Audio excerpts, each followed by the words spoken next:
I'm going to call this meeting to order.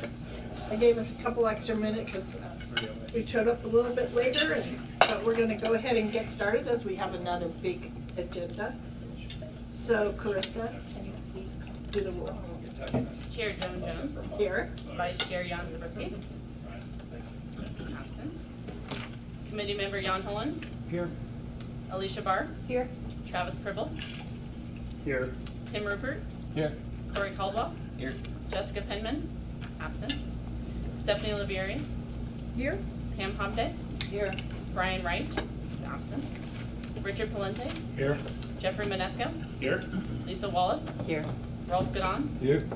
Councilmember Lindsay Romack. Here. Great, thank you very much.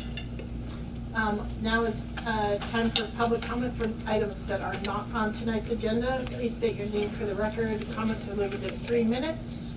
And under state law, the committee cannot take action on an item not on the agenda. However, we can choose to comment or, where appropriate, answer a question or refer the matter to staff. Is there anyone who has public comment tonight? Seeing none, I will close public comment and move on to the consent item. So we have the minutes of August 6th. Would any member like to pull an item from consent? I would. Okay, The minutes. pull the minute. Thanks, Jan, I'll give you a minute to breathe. I'll give you a minute to catch your breath. And then if you want to explain what we're pulling the item. Yeah. To put it succinctly, we don't see anything. And I was thinking because we're operating in the spirit of public outreach and communication and that sort of thing, I realize there's different theories on minutes for different purposes, but in this case, I think it'd be good to at least summarize what occurred on various topics.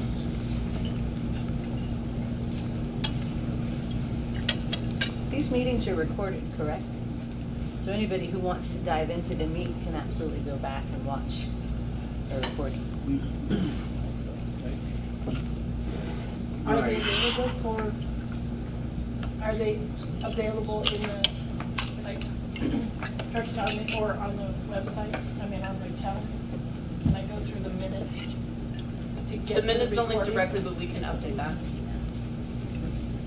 Would that be? Yeah, yeah, I mean, it's, Workable this kind of thing solution. comes up on occasion in different kinds of proceedings. And maybe it should be a discussion item, but there's nothing in the minutes really that has to be changed, because they don't really say anything. So it'd be nice to summarize them and maybe bring them back next week. Yes. So I think maybe my suggestion is, we do action minutes, so we don't do verbatim minutes. Right. Maybe we can add a tad bit more detail in here, but we can't have, I would recommend we have a consistent standard for chair versus town council meetings, planning commission meetings.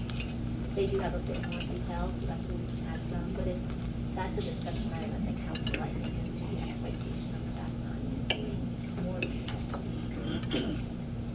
Yeah, I don't know how much time we would take, but I envision you'd do it during the meeting, and be transcribed. There's a fair amount of work that goes into that, but usually they listen to the recording and make sure that it's, if there's more detail, that it's sitting.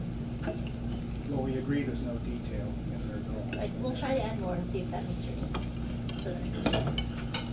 We can help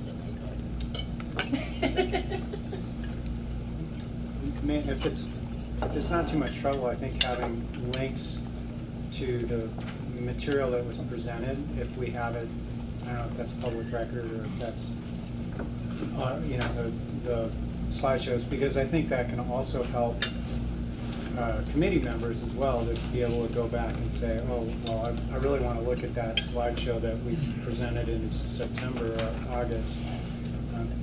Easier to look at the minutes, but otherwise, I agree with Vice Chair Zabriskie that a little bit more detail may be helpful, but I agree that, you know, if you start trying to transcribe what was said, it ends up being a little Yeah, no, cumbersome. I said summary, Yeah. and so people know what happened without going into great detail. So with that, I would suggest that we table this item to the follow-up meeting. To be clear on direction, we're asking staff to add more detail to the minutes from the previous meeting or last way. Summary and a link to the presentation and CCTV. Can you guys hear? No, because Barely. Edgar and Jack are talking too much. Jen, Can you hear? Jack. Barely. You can barely see. I can barely hear, that's why I'm asking if they can. Maybe it's just me. When I speak can't hear loudly, either. I'm hearing myself. You can't hear either? Say something, Ralph. I can't hear. There we go. I will speak up, and you can give me the, like, if that's loud enough. And in the back of the room, if you guys aren't hearing, just, stand up or raise your hand or something. We'll try and make the accommodations. We don't. You're good on that? Okay. Yeah. We'll move on to presentations. Staff update. Chair Jones, is there a public comment on that last comment?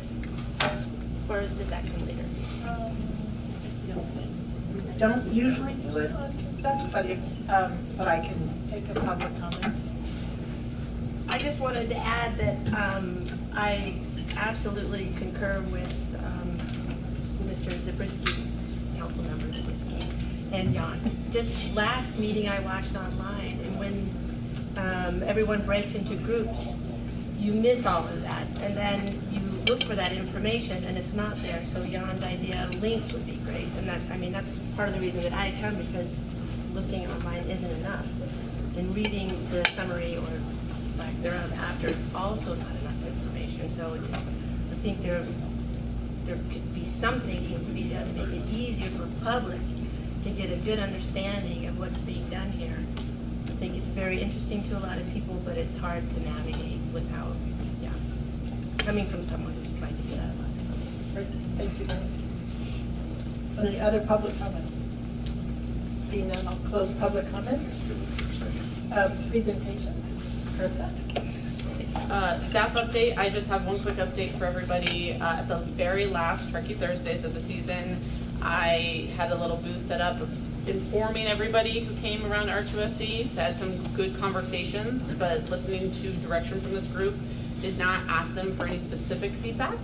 But I heard everything from, we want nothing but parks, and then I heard another person say, I want nothing but parking along the whole road. So had a good, diverse level of conversations and informed people, and it was our last season of continuing. If people signed up for R2SC updates on email, they had a chance to win a Cornerstone Bakery gift card. So just a little more public outreach. Great, thank you. Stephanie, I think so turn it over to you. All right, thank you. So similar to our last few meetings, we're going to go through the slides and presentation. It's probably going to take about 20, 30 minutes, and I'll try not to get feedback here. So we'll see how I do. Yes. And Erin and I are going to tag team this a little bit, but we're going to hold questions until the end, and then we'll go through a series of facilitated questions and dialogue as part of the conversation. So as we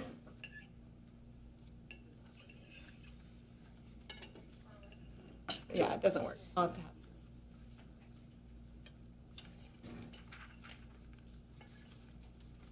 We're going to start with Aaron, if you could go back one slide. And Aaron will give a little bit of an update on the interviews he's had. Great. So again, my name is Aaron Hussein. I'm with a firm called BAE I'm a real estate economist, and I'm a sub to design workshop on the project, so I'm part of the consulting team. My role in the project has been primarily to conduct interviews with various property owners and some businesses along the river corridor. A number of the individuals that I've spoken with are in the room tonight, so thank you all for being here, including both members of the committee as well as others. We've done 20 interviews thus far. We've got a number that are still outstanding, other folks that we're still trying to get in touch with. There were 2 interview contacts that were identified as people that this committee wanted us to reach out to, that we've made multiple attempts to contact and they haven't responded to us. We've got 3 outstanding contacts with the propane companies that we're still trying to chase down. We haven't gotten responses there. There's 2 of our original contacts, again, that are still outstanding. We've made some initial contact, but we haven't been able to actually pin down a time to speak. And then we've got still 4 property owners, business owners that we still don't have contact information for, so we're trying to track that down. And we'll keep doing that as long as we reasonably can within budget. The Sierra Business Council is also conducting some additional interviews. Last I heard, they'd completed 7 full interviews and then 2 sort of what they're calling truncated or ad hoc interviews that are sort of partial. And they'll be continuing that work as well. From my understanding, we've contacted about 70% of the property owners and businesses along the corridor. And we're still continuing with that outreach. Do you have the other 2 slides in there as well? They'll be later. Okay, so I'll provide a little more information on what else I've been doing a little later in the A little bit more of a presentation. deep dive in just a minute, yeah. Yeah. So as we go through the presentation, we're going to start first with reflecting on the work that was done by this committee the last 2 meetings. So you recall we went through 2 different exercises.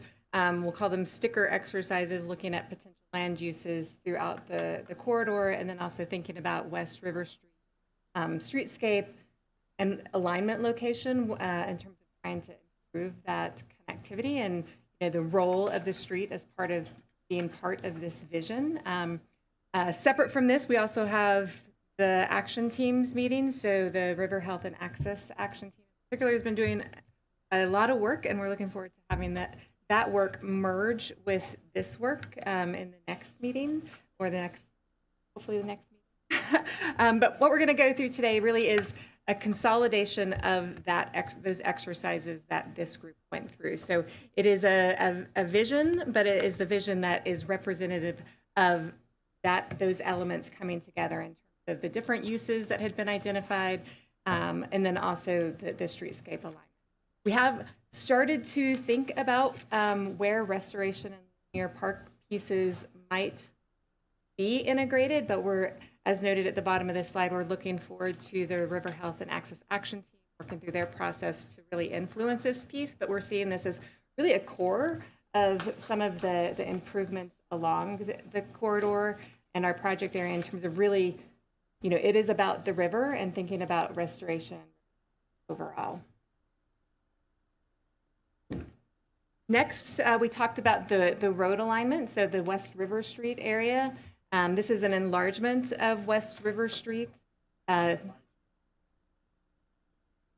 western portion of the West River Street. So you recall we looked at different opportunities for alignments there. You see here in red the areas where we're identifying some shifts to be able to allow for either connectivity through trails, shared use path, or for improved river health access piece there as well. That section that we could imagine, this is an existing section through the western portion of West River Street.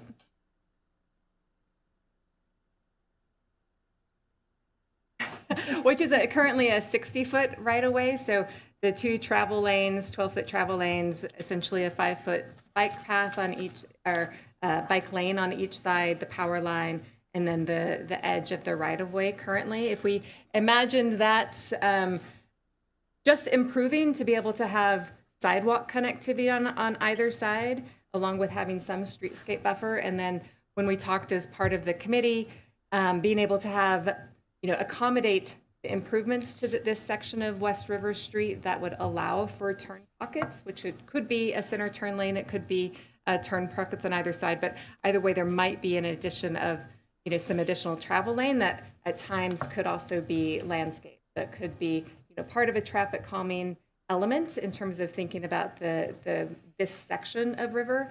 That would expand the right-of-way to 66-foot right-of-way if you had landscape separating the sidewalk and travel lanes. Or the second alternative was, as we discussed, looking at a little bit more robust shared use path, so a paved shared use path that allows for biking, pedestrian on the south side of the street to really help separate that area and provide the connectivity that would increase the needed right-of-way to 72 feet. Carrying that idea across in terms of thinking about this section of the river or section of the roadway and how the roadway plays a part in terms of the consolidated vision, looking at the East River Street area. This is the existing right-of-way, generally about 40 feet, 2 travel lanes with some unpaved or paved shoulder, and then the utilities. And then some of the ideas that came through as part of the committee discussion had been, in the railroad right-of-way, could we use part of that for trail connectivity, beautification enhancement, again, to be able to improve connectivity, but also essentially almost create a linear park from Bridge Street to the trailhead. So you see those pieces come together as part of this section of looking at improved connectivity through the vision. So the dash lines, the bottom dash line in green is the planned Legacy Trail Phase 4, and then you can see circulation coming through along Donner Creek, along West River Street, and then connecting along East River Street to the trailhead. Also connecting, we heard opportunities in terms of trying to think about connectivity back on the north side of the parcels along West River Street as well. And that is really to think about the next phase in terms of this broader connectivity with crossings. The crossings, to the Legacy Trail to the south, and then also crossings to the north to the downtown commercial area, and then also to the community college. Next, we looked at consolidating the use types that had been discussed as part of the different conversations. So again, these are really the committee's consolidated pieces of, where there was identification of opportunities for residential, where there's opportunities for mixed use, which could be commercial, office, service with residential incorporated. Also, potential for downtown commercial and integrating that with restoration. I'm going to dive into each of these a little bit more in detail so you can see them a little bit clearer on the next 2 slides. If you go one more slide forward to the West River Neighborhood Hub, this is really the vision that had been discussed about, thinking about this area, the opportunity, to integrate potential residential, to integrate potential for mixed use being, potentially integrating with some of the existing uses, but integrating residential, and then also integrating some accommodations, and then the connectivities to the south. So really, you can see the pieces coming together with shifting the roadway to accommodate the pedestrian bike connectivity, along with restoration, really balancing that restoration and river park access, providing medium density residential and open space areas, and thinking about creating a mixed use district that, as we discussed as part of the committee, that wants to have a diverse mix of small local businesses. So the idea you can see is really not to abandon what's there, but to really think about infill and adaptive reuse of some of the existing uses and buildings where that's appropriate. And then transitioning uses with outdoor storage to other locations over time. I'll remind as we go through these pieces again, this is really the consolidation of those exercises that we did as a committee, and is really that set of ideas that we want to dive into a little bit more in terms of thinking about what pieces we want to move forward with, and then how they might be. So as you move to the central area of the corridor, referring to this as the Central River Business Hub, imagining again the restoration and riparian enhancements, that this is a real walkable area with restaurants, shops, offices, some service uses, that the new park has been developed with the streetscape enhancements that are being planned, connectivity north and south across the river and then across the railroad to Commercial Row, and that real mix of historic and modern mountain character. You can see in the red pieces along the commercial area that's really the extension of the commercial core there, with the park in the green portion in the center. And then to the north, you have the streetscape enhancements, and then again, thinking about adaptive reuse of some of the buildings and maybe integrating just an additional mix of uses with the existing uses that are there. Moving to East River, referring to this as the East River Neighborhood Green. Again, a focus here, what the groups discussed really was a focus on residential, so pulling that residential character through, but mixing that residential with restoration and riparian and enhancements. And then also thinking of the opportunity to transform the East River Trailhead into a real welcoming gateway park with improved restrooms, parking, and then potentially concessionaire or a food truck depot, something that has some activation at times in that location. Integrating new mixed-use, medium-density residential with restoration and live-work opportunities as well. And then similar to the section that we just shared, that shared use path along the northern edge of the East River Street with landscape and screening of the railroad to create this linear park. And then connecting that to the south, to the Truckee River and the future library. So again, those were a set of ideas that this committee discussed and through the sticker exercise, and that's that consolidation of ideas, which we're looking to reflect on today. But we want to also frame that with some existing conditions and constraints as well. And these are just a few of the existing conditions and constraints for those who have gone through site planning processes that you need to consider. One is ownership. So this map shows in the brown-orange color the privately held parcels, and then those in the crosshatch are those that are the Union Pacific parcels. And then you have a suite of public and then sort of quasi-public parcels that the town owns. We have Truckee Donna Recreation and Park District, some land trust lands, along with PUD, PTSD, and the Historical Society. And then you have zoning. So we have the existing zoning that you can see here, denoting what parcels currently are zoned for residential, different densities of residential, mixed use, commercial, general commercial, public facility, downtown manufacturing in the purple, and then railroad and open space. Within zoning, there's a suite of allowed uses, which I know that this committee had a more in-depth presentation on before. And just a reminder that zoning is a constraint, but as part of this process, it is anticipated that similar to the general plan, if there's shifts in zoning that are needed, that could be an outcome as well. So thinking of the general plan land uses, this is the consolidation of those uses, which is generally consistent with some of the ideas that this committee came forward with as well. So you can see starting on West River Streets in the pink with the crosshatch that was identified as downtown and riverfront mixed use. And mixed use as a whole has more flexibility in terms of the types of uses that are accommodated there. Yellow is residential, 2 different densities, and then we have, you can see in the downtown central area of the project area, medium density residential, high density residential to the east. And those transitions in density really align with parcel size as well. So the parcel size also is part of that density designation. And then commercial in the downtown commercial row area, and then near the park.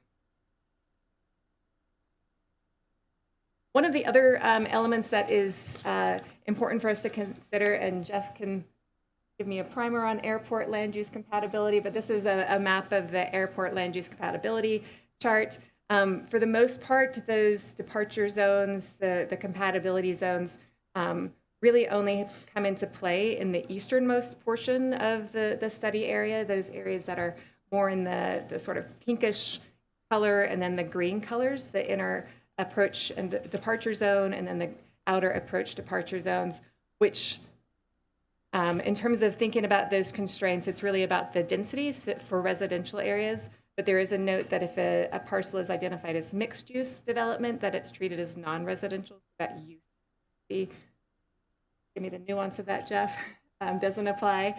And then it also deals with building height as well. So it doesn't preclude development there, but there are some considerations that development would have as it.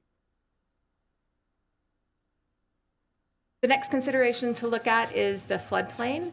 A few months ago, we had the more in-depth biological explanation about the floodplain, both the FEMA floodplain and then the geomorphic floodplain. For insurance purposes and for planning purposes, the FEMA floodplain is used, which you can see here in light blue outlining the Truckee River. For the town, there's a few different codes or setbacks that are associated with the Truckee River. Those codes vary depending on where a parcel is located. So parcels that are within the area that's within the downtown plan boundary, which on this map is identified in a red dash line, have one set of requirements. The River Protection Overlay District has a modified set of requirements, and those areas that are aligned along the Truckee River, Trout Creek, and other major riparian corridors in town are typically have a 100-foot setback. But how those get applied, if you go to the next slide, you can see here in the different colors. So the light pink areas are those areas that are generally within the general plan area or within on East River Street within the River Protection Zone overlay area. And their setback is the horizontal distance that is essentially 1 foot above the base flood elevation. The areas in darker salmon are those have a 75-foot setback from the floodplain, and then those areas that are in the lighter orange have a 100-foot setback. But there is also a nuance with the residential zone parcels as well. This is how code works, it's all nuance. That if you are in a residentially zoned area, then that has 25% of existing developments, you get to have the average of that setback that the other homes on that area has. But this shows generally those different setbacks, but overall there's a variety between the 75-foot setback from the FEMA floodplain to that 1 foot above the base elevation. And as we look at planning opportunities and thinking about applying some of the ideas that had been developed to different locations to see, what would that look like? Some of the things that we think about, in addition to ownership are also, what are the existing conditions and what might change look like? And those areas that are buildings and built are the most difficult things to change, depending on the condition of the building. Paved areas and unpaved areas, as you move through, those are things to consider in terms of level of change. So as we took the information that Aaron has been gathering as part of his conversations, and then also just looking at both building age and condition and potential owner interest, this map shows based on that assessment, what the change could be based on those three factors, from limited change to maybe there's some adaptive reuse or consideration for reuse at a later time, to maybe there's more medium to high. And I think this is a transition into some of the other challenges that we face in terms of thinking about developing the vision and seeing the vision through. I've been trying as best as possible to understand some of the motivations of existing property owners in terms of what they're doing now, as well as their perspectives on any future development or redevelopment of their properties. And there seems to be quite a few different rationales kind of underpinning people's decision making, but they fall into a handful of buckets. Generally speaking, we're hearing that most property owners are pretty content with existing conditions. What's there is working for them generally pretty well. And redevelopment is not particularly is not particularly attractive for a number of reasons. The first is general risk aversion. So most of these properties are producing some type of cash flow in one form or another. That could be fully developed buildings that are in reasonably good condition, that are renting for fairly strong rents. That could be older buildings that are in less good condition but are still fully occupied. Or it could be surface lots that are being used for storage and are generating rent off of that. Many property owners are relying on that income in some form or another, in some cases to help fund their retirements. And so disruption of that cash flow can be quite problematic for many. There's also risks that come along with doing something new. So development, let alone redevelopment, requires new investments. You have to put cash in with no guarantee of success of that project or future financial returns. So if things are working reasonably well, they're generating the cash flow that they want to be generating off the property. They don't really have to invest much more back into the property to keep generating that cash flow.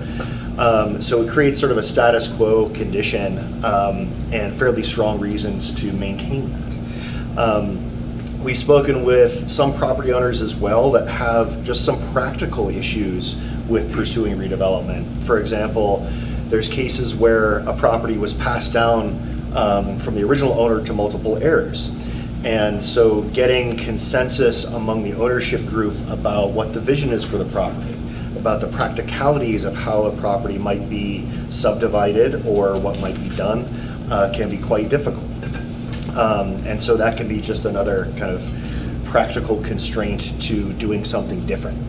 And then there's just the financial realities of pursuing new development, where particularly in a case where you're taking down existing structures that are otherwise cash flowing, your basis in the property is going to be much higher for a redevelopment project compared to a greenfield project that's working off a clean site.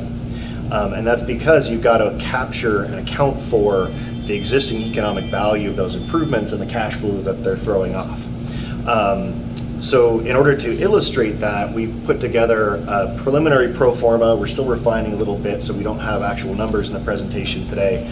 But we're looking to illustrate the cash flow of an existing kind of industrial flex building that's roughly representative of what's along the corridor. If you capitalize the cash flow coming off that property, you're looking at a value of that total asset, both the land and the improvements, that's about 50% higher than just the land itself. So if you were looking as a developer at acquiring a piece of property in order to knock down those buildings, scrape the site, and build something new, you're looking at 50% higher land cost than you'd be facing if you were pursuing a greenfield type project, which is a significant hurdle to redevelopment. Go to the next slide. So then we also looked at new construction of a similar type product. So again, a smaller to mid-scale industrial flex building on more of a greenfield type site, just so we can understand the economics of replicating what's more or less along the Truckee River corridor as is. Lease rates vary considerably depending on the type of building, whether it's older or newer. If it's a triple net or gross lease, which basically means is the tenant taking on some of the costs of operating the property or not. Development costs, as we all know, have been going up considerably in the recent past, and the current interest rate environment means that the cost of capital is also relatively high, making the total cost of delivering a new product rather significant. And so we're seeing that in order to generate financial returns that would be attractive, even minimally attractive to a developer, you've got to have triple net rents that are 60 cents or so over what you would be charging based on current market rate. So in order to write that down to a level that would make new development attractive for existing businesses, which is a concern of many property owners. They want their businesses to be able to thrive, their tenants to be able to thrive.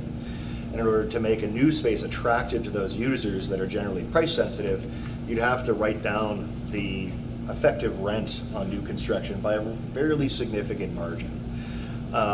We're looking at kind of a rough estimate for discussion purposes only, an annual cost of about $130,000 a year for a 10,000 square foot space in terms of the rent subsidy that would be required. If you capitalize that based on more or less a market capitalization rate, we're looking at reducing the total project cost by about $2.4 million, which is a rather significant hurdle. We've looked at the amount of developed space that exists along the corridor. We're thinking there's about 300,000 square feet of total space. That's a mix of industrial, some storage, some office, a little bit of retail. And so, those numbers add up quite quickly. And so with those kind of economic realities in mind, I think that gives credence to what I'm hearing from a lot of the property owners, which is the status quo sort of works. There's not a lot of economic incentive to do something different. And the reality of moving existing tenants to new space is quite challenging from a financial standpoint.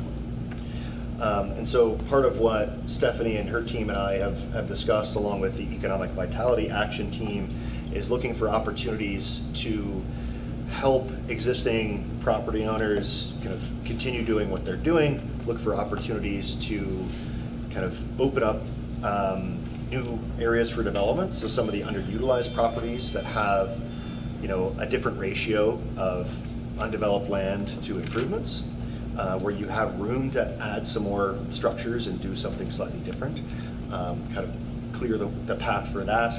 And then potentially longer term, the town has a really low vacancy rate in the industrial sector anyways. I'm hearing consistently that there aren't enough places for people to go. And so that's a kind of longer term strategy for the town to look for opportunities to create more industrial space so that those businesses can keep serving the community while the Truckee River corridor potentially transitions, or we figure out a way for new and existing uses to work together.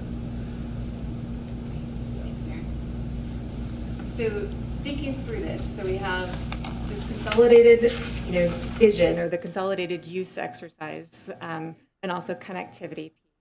We have the constraints overlay in terms of thinking about there's physical constraints, there's some code constraints that we need to consider, and then also some of the fiscal constraints. We also wanted to just reflect again on, what's important for this group to achieve as part of this piece. And again, we've heard over and over again, it needs to be actionable, right? We need to make sure that there's things that can come out of this effort that could move forward.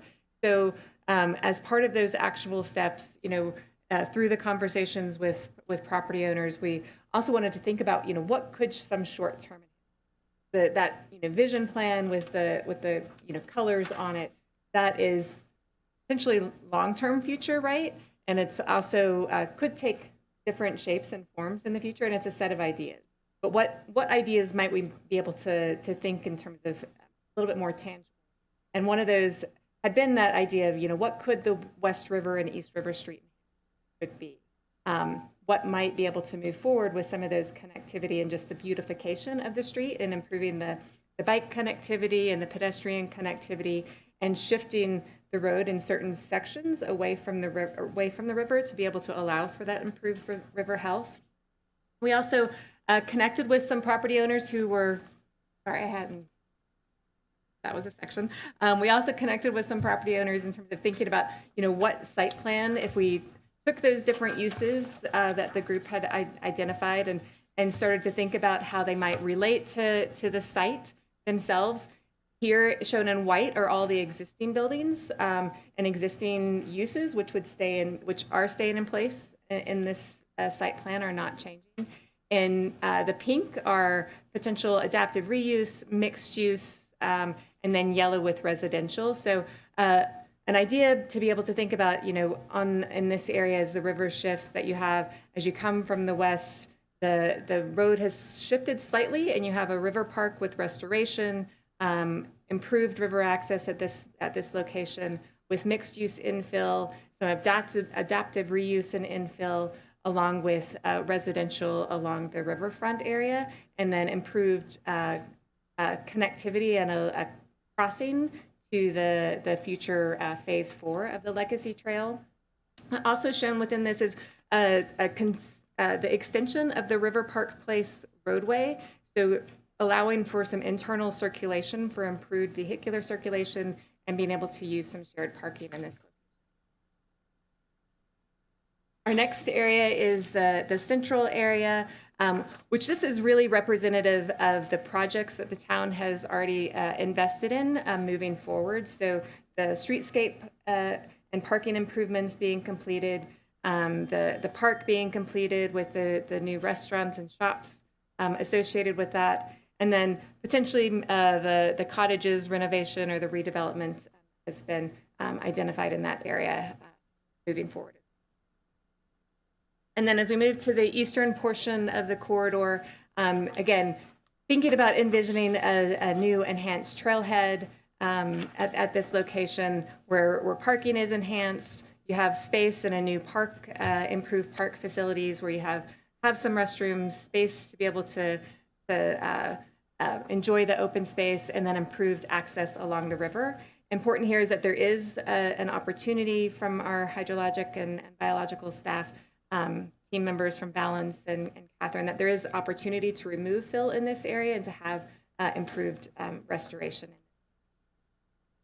So again, a set of opportunities at large scale, thinking about some of the constraints, but not all constraints. You should take them with a grain of salt sometimes and push where you can, but we want to, again, think about being actionable and that, this is how they might be able to come forward as part of a set of ideas. And so from here, we want to transition into some discussion topic on these, but I'll let Becky.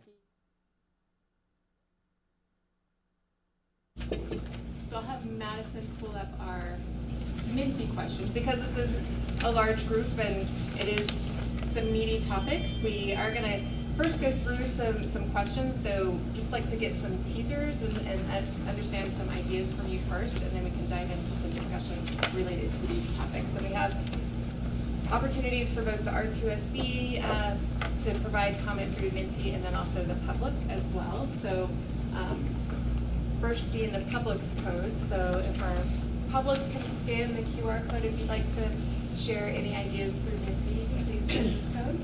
So you can even walk up to the screen if it's easier, take your phone and you'll capture that QR code and then it'll take you straight into the questions. But the committee has a different code. So only the public should be using this one. Because we just want to keep the answers separate. We want to know where things are coming from, so. Everyone in the public good over there? Yes. Let me know if you need.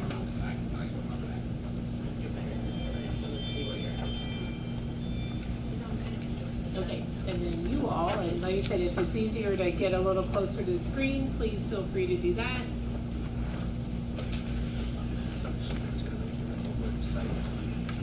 Got one thumbs up. Does anybody in the public need a phone to use that wants to participate? Is that the only way to comment, is through the phone?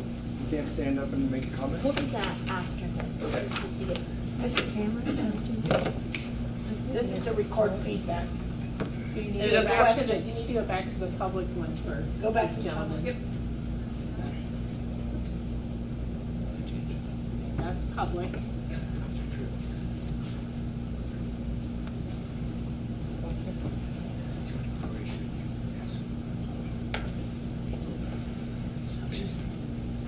Does anyone in the public need assistance logging on? I'm gonna check on Jackie's mic. Did you get it?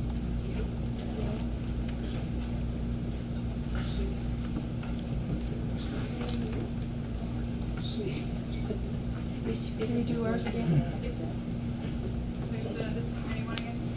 Yep, you're all set.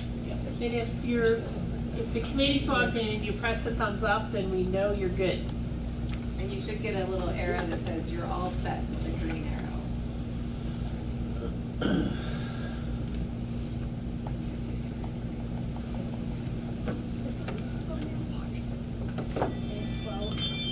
Can you push this? Yeah.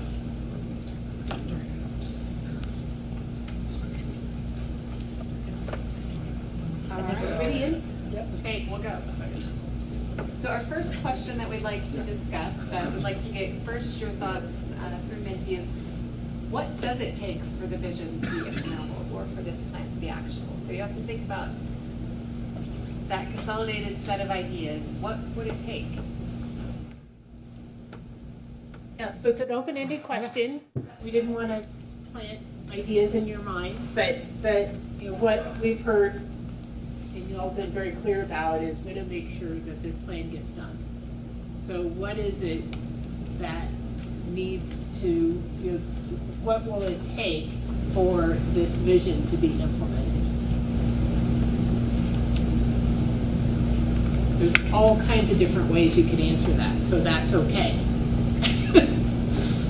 Or else we would have done it multiple choice.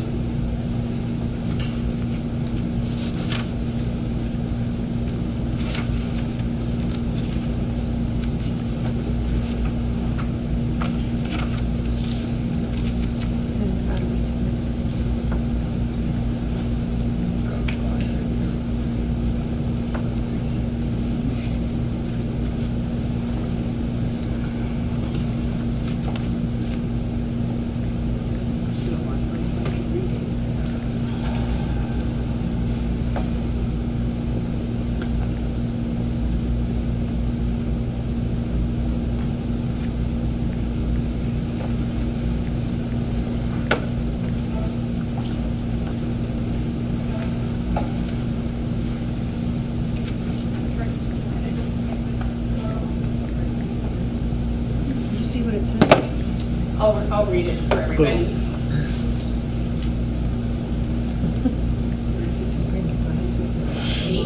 No, I feel like I need. Did mine make it up there? Because I can't see. I put my name on there, so everybody knows where I stand. Not to your name. What's that? We don't need your name, we know. Well, I just want everybody to know where I stand, so you see those, and they're not associated with a name or who put it up there. I want to make it clear what I put up there, and I want to know if it's there. So yours hasn't showed up? I don't see it yet, then, Travis. It should show up immediately. Yeah. Did you press submit? There you go. There it goes. Did it show up? Yes. 12. Okay, so Sorry, almost how many there. people I'm walking? I'm fighting over them. So I'm just going to, first of all, is read through these, or I may stop along the way and ask more questions, but the idea here is that there may be things that we would ask you to explain your answer. So, policy for legal non-conforming uses. Does somebody want to elaborate on that a little bit, on what that means? That was mine, you mean me? Elaborate? Yeah, I mean, anyone can elaborate. It's probably helpful that it comes from the person who wrote it. Yeah, I but think, it's I open. think that it's an important tool here for the end result to be positive. We want to be sure that people who have property and uses, that it's legal for now and legal as long as they wish it to be, but that it may not conform with the vision that we're putting in place here. And that means we need a policy that says what can you do to the existing building, what can you add, what can't you add, how can you upgrade, how can you not upgrade. Those kind of policies that fall under legal non-conforming. So I think it's an extremely important tool here, or we end up right back where we are. We could need almost a discussion on that topic alone. Choose key data sites, meet with owners, collaborate, and move forward. Great opportunity to make a difference. You want to elaborate on that? That one seems pretty clear, but feel free to further comment. That's fine. I just think we're at a precipice and we have to take a leap. And we have this great opportunity right now to do it, or we're gonna be 2050 and you are still alive by then and you're gonna be doing this all over again.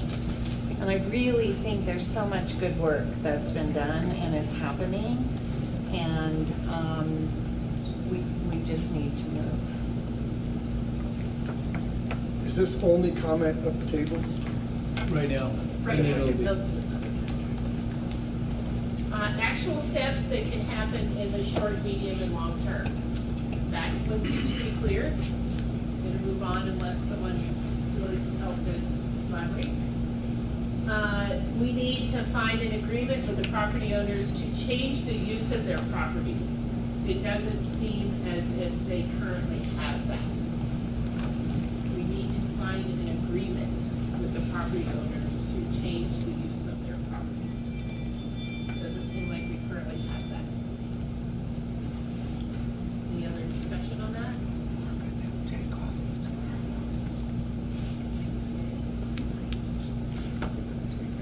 Clear vision and goals, proposed catalyst projects, town leadership on street improvements, redevelopment incentives. That seems pretty clear.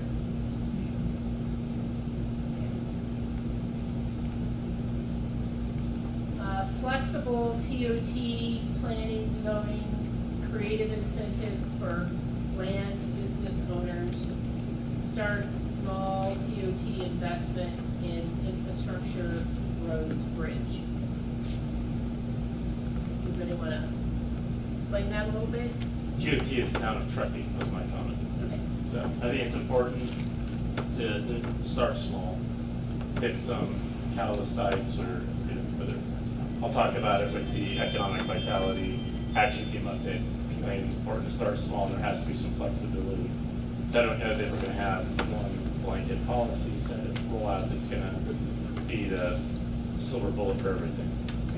Okay, that's very helpful, thank you. Fairly widespread agreement of electeds and public. So in order for the plan to be actionable, we need agreement by the elected officials and the public. Okay. Clear?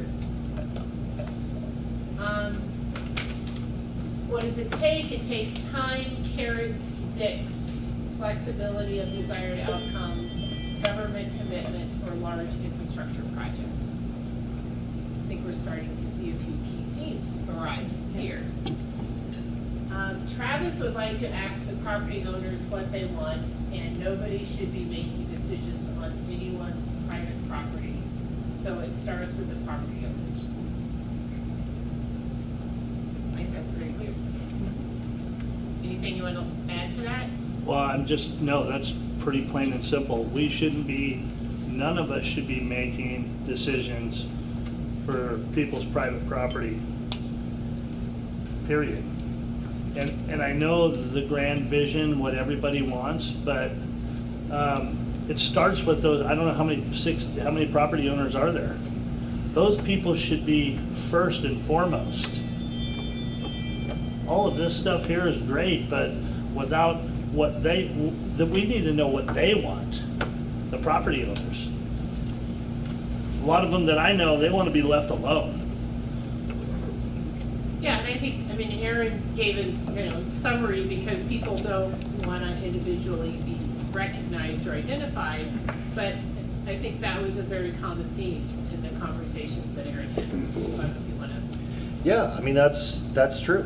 That's definitely what I've heard, and I'm doing my best to represent that. Attached to this agenda packet is a memo summarizing a lot of the key findings from the interviews.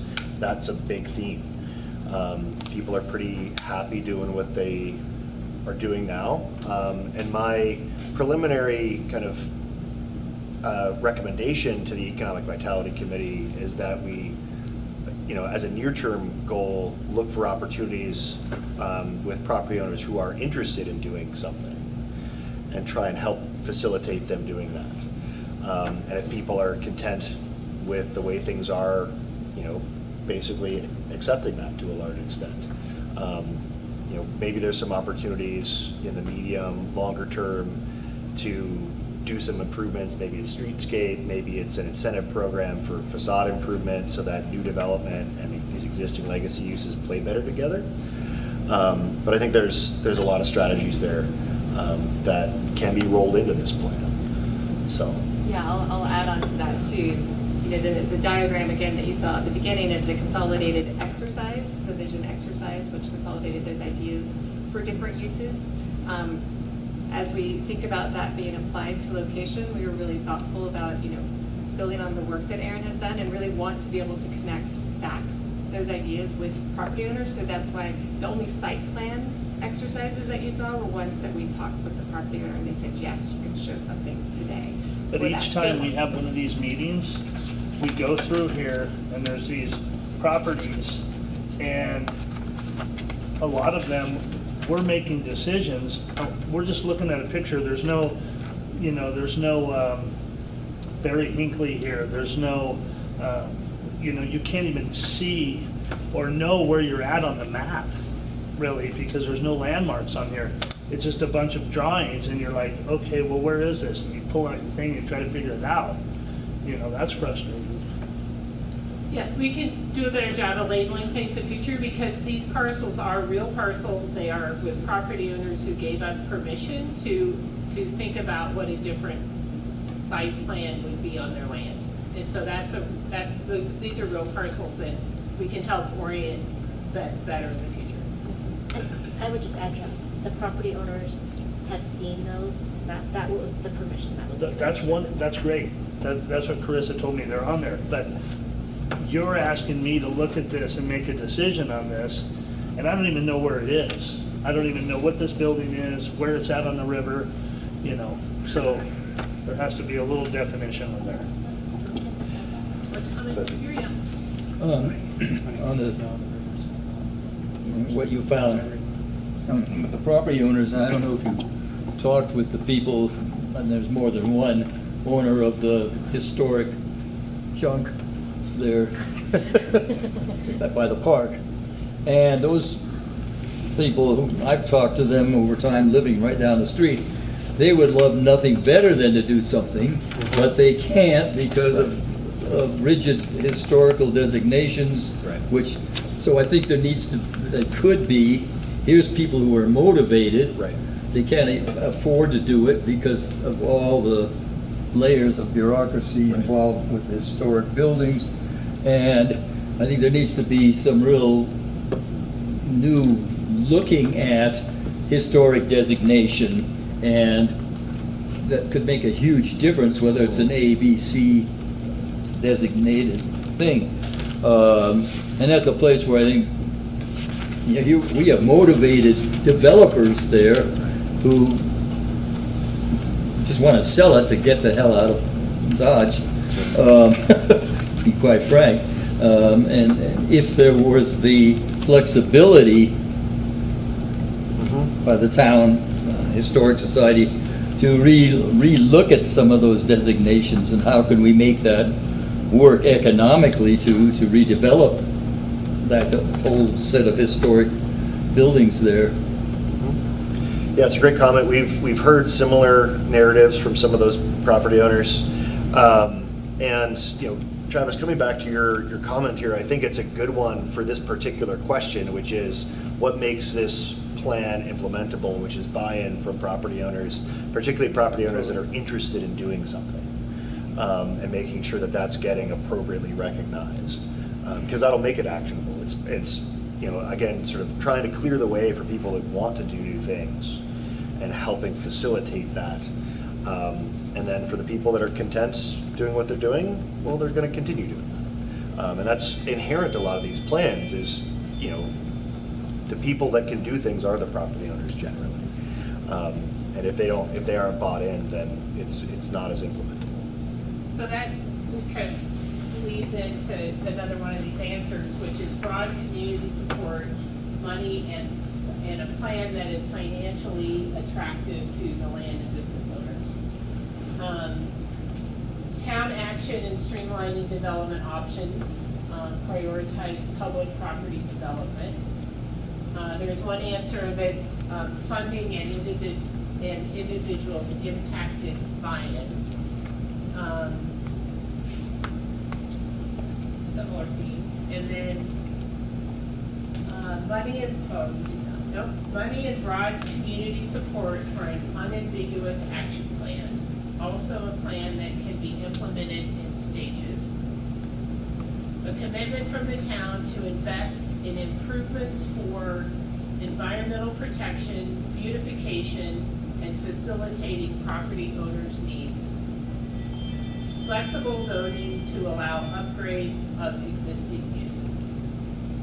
A lot of common answers in here, so it's, you know, the town, in having some of the investment and also, you know, really looking for, I'll call it political will, or the support of the electeds, and the community, and, you know, really starting with willing landowners and property owners, using ones who are ready to make some change to help them be that catalyst for that.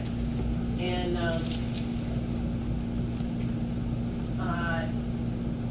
it's in that, I think it was over here, kind of the smaller steps, right? Like make sure you're getting some things done, you're creating that momentum. Shall we go to the next May I add to the question? comment on the last one there?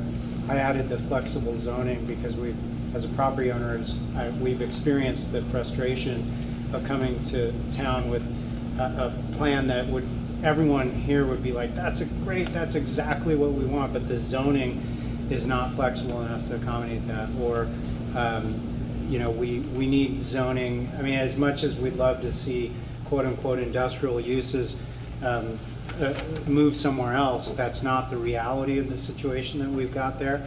And so allowing people that have industrial uses to actually come and say, hey, I want to fix up the facade of this building to fit into my neighbor's, you know, bakery and cafe, and accommodate a broader range of uses, you'll need to allow quote unquote industrial or commercial uses, a broad range of that, because otherwise you'll get, you know, you'll come with this beautiful drawing of what you want to create and they're saying, sorry, but that's zoned for housing, you can't put a cafe there, you know, or so on and so forth. So I think the flexible zoning is really key. Well, I think you have to be careful about what you're recommending with flexible zoning. You simply want a plan to work.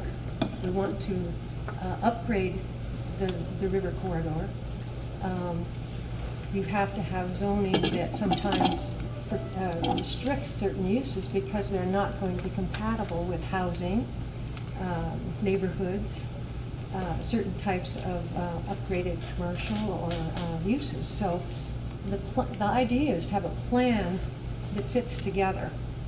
I mean, encouraging upgrading of industrial buildings when the overall plan is to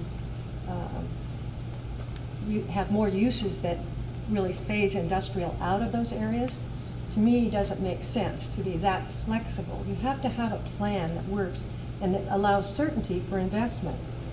Even the person who owns an industrial site may want to upgrade it to housing. He has to have certainty that the housing will work because the industrial next door isn't going to just continue expanding and growing. So I think that's the whole idea of a plan here. A plan that provides certainty for everyone, and for uses that are existing, they may go on.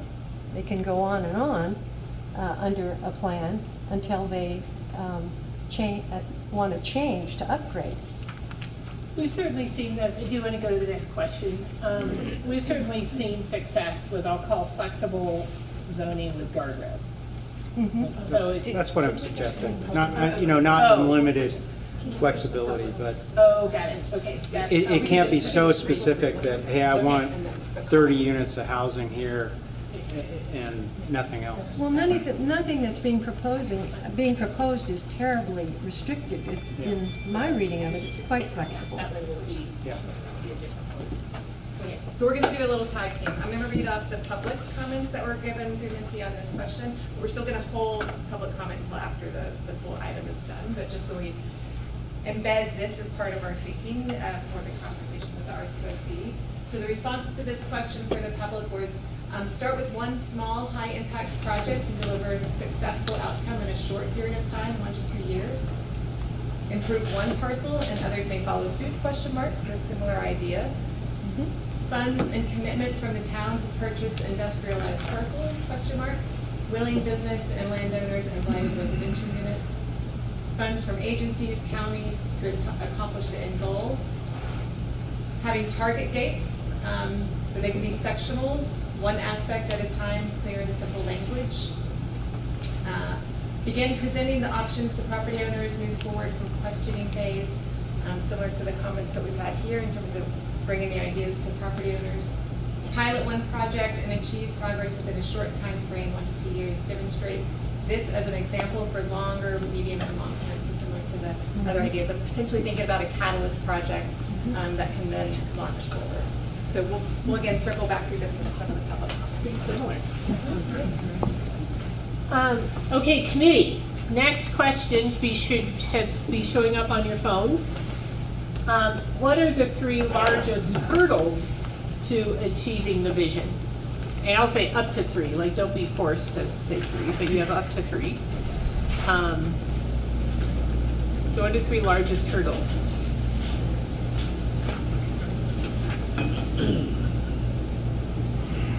I'm guessing it's almost the antithesis of what it takes to be actionable.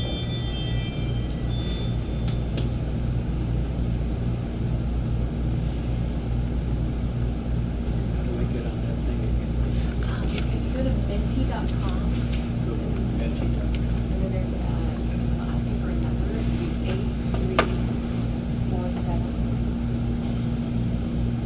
8347 7459 8347.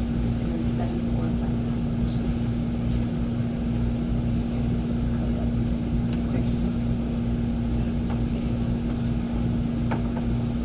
No, I think that's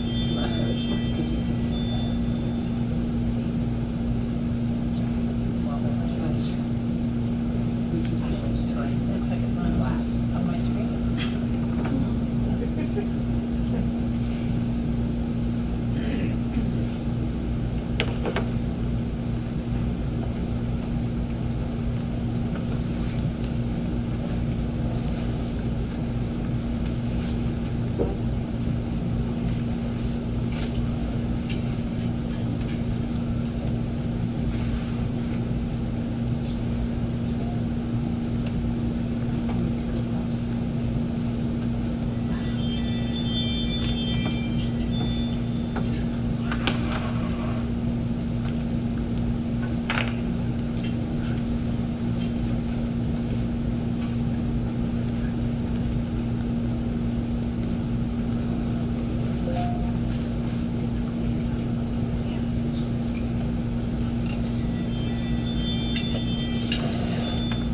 Okay.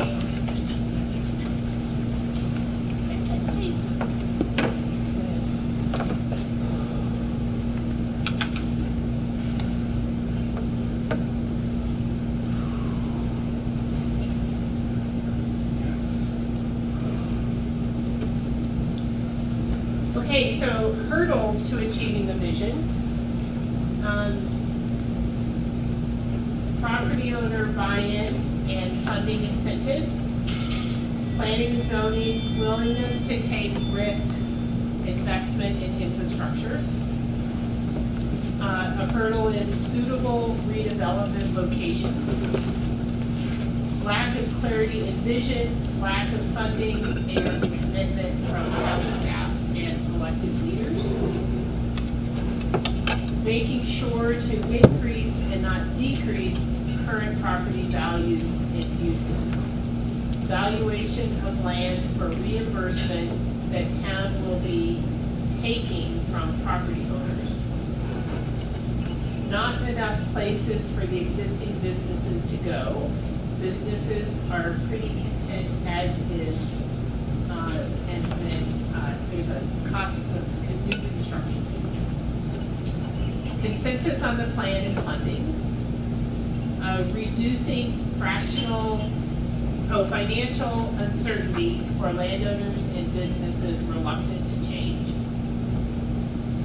Financial for property owners, bureaucratic layers, and resistance to change.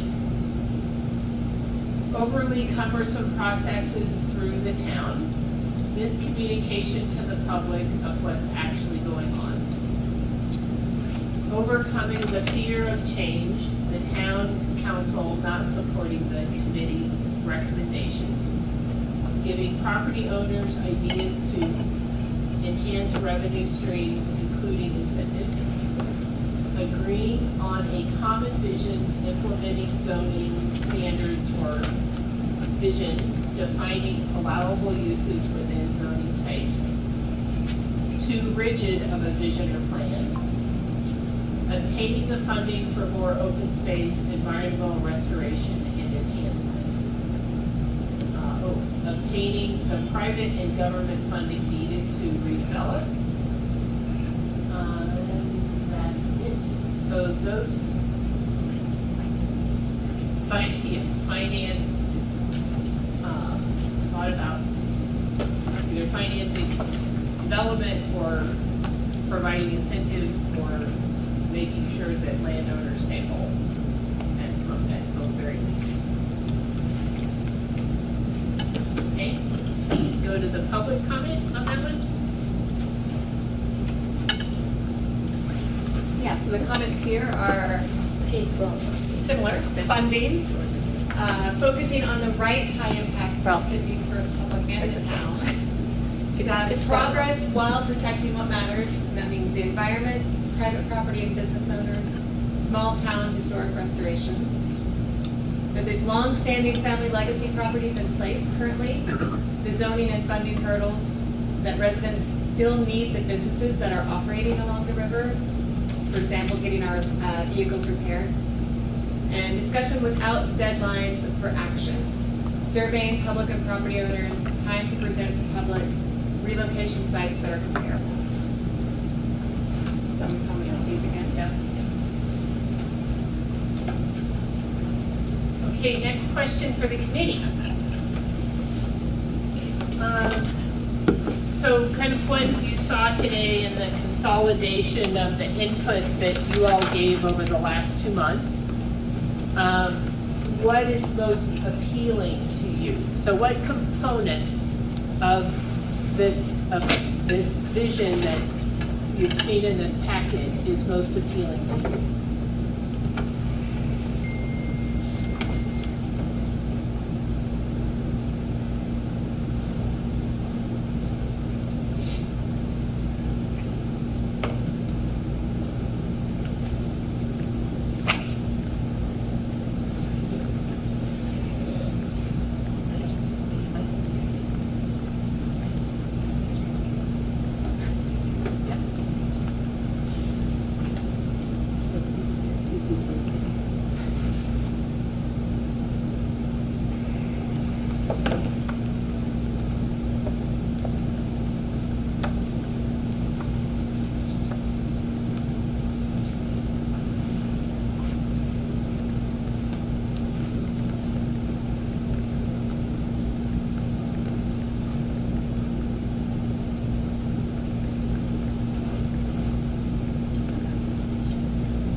Almost everyone's finished, so I'll start. So what components of the vision are most appealing to you? I appreciate the focus on river health, its importance to this project. It gives us a plan. Without a plan, we can't get there. Riparian restoration, public access to the river, and workforce housing. Some landowners' approval of potential change, or I would say willingness to talk about potential change. Creative ideas for redevelopment for interested property owners to be a catalyst and the sidewalk, paths, pedestrian connection in the corridor. Start small with willing landowners and roadway improvements. It will drive change. Revitalization, not relocation. A vibrant and authentic offering that keeps our river healthy, not an overly curated or manicured offering. Public use along the river. Nothing is appealing. If we are not careful in decision-making, Truckee will have very few services to offer. Walkable, bikeable access, housing opportunities, key catalyst projects moving forward. Biking, walking paths, additional green space, parks, residential at West End, redevelopment with public access, sites. Multi-purpose trails and bridges, parks and public access, street improvements, mixed-use development with housing and river-friendly commercial. Middle row? Yes. Yeah, one on the bottom, but I think this picture doesn't really. Truckee phone is good. Let the river run wild and free, restricting access. Let the vision evolve organically. So, a few different things there, right? A few common themes on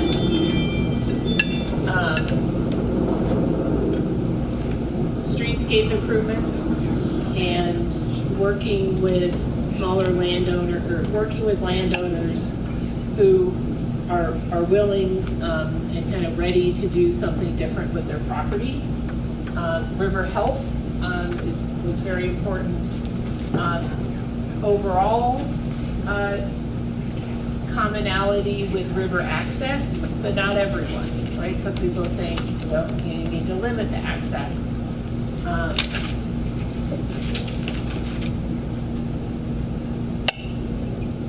Those were the kind of the main things. Anything someone wants to add to the comment that they made? I don't know, someone else. I mean, I think it's an important point too, not to skip over this. This area provides services for the people who live here, and those services need to continue to exist in some way because you all still need them. And so I think that's a really good comment not to lose sight of. I'd like to elaborate on mine. I was the not overly curated or manicured. I think it's really important not to get too rigid on exactly how we want it zoned, exactly what we want to change. Like, the end goal is a healthy river and a vibrant corridor. Like, those are the two things that come up over and over again. And so if a business doesn't want to move, that's fine, as long as it's not contributing to polluting the river, and as long as it's not a building that's falling down like the historic buildings, right? Like, we want something that feels authentic. A lot of the businesses on that corridor are authentic to how this town developed and came about. So I don't see, and that's why, like, I keep coming back to this, the revitalization. It's not relocation. And it'd be great to have sites for businesses that do want to move, but I don't want to get overly fixated on we need to move this, we need to move this. As long as it's not detracting from river health and the vibrancy of the corridor, then, I mean, that's kind of authentic to our town. So that's kind of where I think we get too rigid on what's the perfect plan, and I think we need to be a little more fluid in what that means. I would echo what Alicia said. Another thing that I think's been a conflict for me that I've been seeing for months now, so I'll just say it at this point, there's a very strong theme of river health. Very, very, very strong theme. There has been from the beginning, and it remains right to this question. And yet we're also talking about increasing what we're building. And I just really want to point that out. Both things are very predominant. They don't necessarily go together. And I'm not quite sure exactly how we're going to resolve it, but we're saying both things pretty loudly. But river health is not dropping in its strength or prioritization, either with this group or what we're hearing from the public. develop. Yeah, I appreciate that point. I think, I mean, what you see though is an opportunity in the built environment to improve. There could be. A lot of improvements, There could be. stormwater capture, any other type of, I won't call it hazard, but, pollutants. And so we really see it, and actually to increase pervious surfaces. So we in today's trends in development, we're almost always seeing an improvement over kind of the existing condition, because it's on everybody's mind. I do understand right? what It's you're on saying, everybody's mind. and I accept that when sites are developed, there can be those improvements. And there's a lot of evidence of that having happened within the town of Truckee, that very dynamic that you're talking about. But creating, whether it's an impervious surface or a pervious surface that's paved, it is a big difference from what's there now. It's a big difference. So we don't have to resolve it now, and I totally accept your point that quote unquote redevelopment can help. But yeah, I'm not seeing the resolution myself between the two things that we're saying very strongly, both things. Okay, public's response to this question? The road realigned to open up more of the river. Similar streetscape improvements to lead the way for change and encourage pedestrian and bicycle use. Leading on river restoration. Collaborative effort to improve, update the river corridor uses. There's an opportunity to create more community central town, especially housing and park pathways. Dire need of workforce housing might be eliminated. I have one question.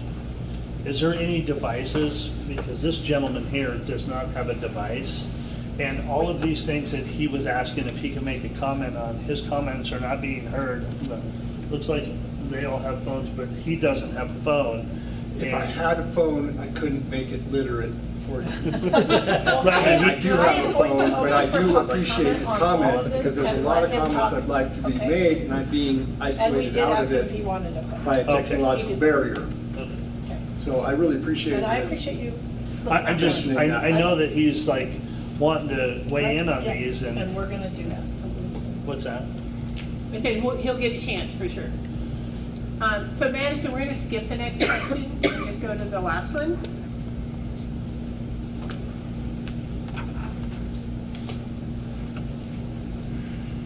Okay, last question. What components do you think could be prioritized to advance the implementation of the vision? Kind of feeling like we already talked about this, but it didn't seem that way when we wrote the questions. I think that's really redundant. Feels like we've answered it, okay. Yeah. I think Yeah, do you wanna- consensus, we've answered it, Yeah. so, Yes. yeah. We've got there through the other questions, so I think that's great. Okay. Stephanie or Chair? Okay. Other things the committee would like to add to the discussion before we open it to public comment? Question, I had taken some notes on the presentation, and I would love to have an opportunity to have that discussion, but I think that it seems like we should go to public comment on this stuff before we have an open-ended discussion about the presentation. Yeah, I call for committee questions on this the Minty portion, then I'd like to open for public comment, and then we'll move into the discussion. Okay. Any other questions on the Minty? Anybody want? Great. I will open for public comment. Anybody who would like to say a comment, please stand up, state your name. Greg Hendrickson. I had contact with your consultant and with you briefly, and everything that we talked about seemed to be understood and going through many things. And the drawing that you created that I received one day before the 3-day weekend, and then the weekend was over, and then all of a sudden there's a meeting tonight.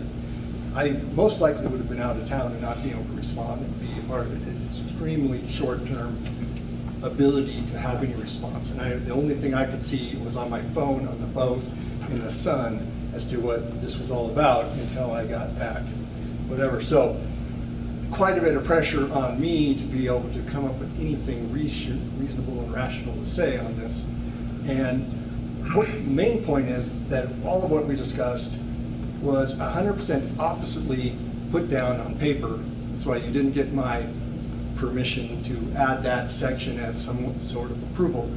Every bike trail that you lay out and connectivity and all of these things is coming from my property.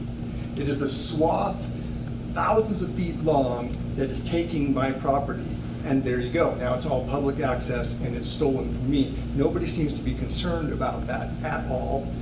When you realigned the road, you took it down and you basically took the entire river frontage that I own to made it so it was completely unusable.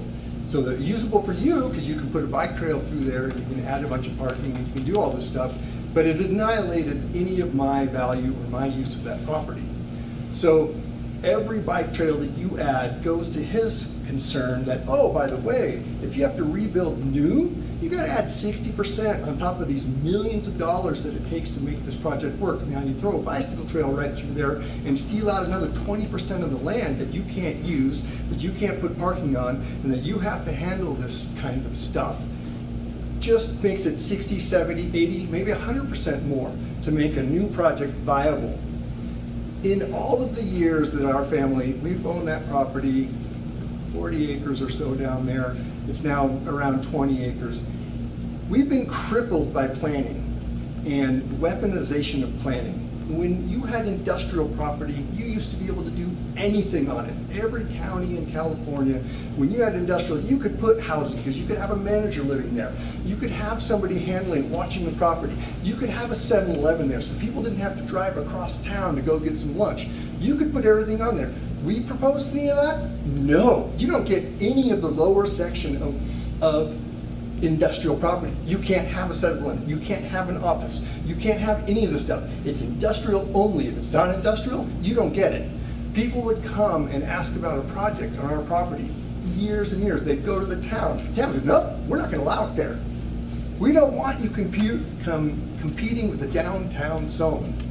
The downtown zone's getting $2, $3 in square foot. We don't want you to be able to build it for $1 a square foot down there. You will unload all these people down there and you'll take their tenants. We've been stuck in a box. That's why it's undeveloped. That's why it's rough. That's why it's ugly. That's why it's all falling down.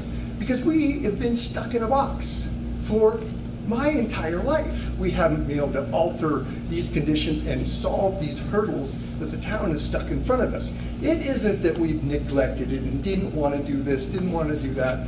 The one building that I built entirely from scratch, we dug every footing, we put in the pipes, we paved it all because we couldn't afford to get anybody else to do it.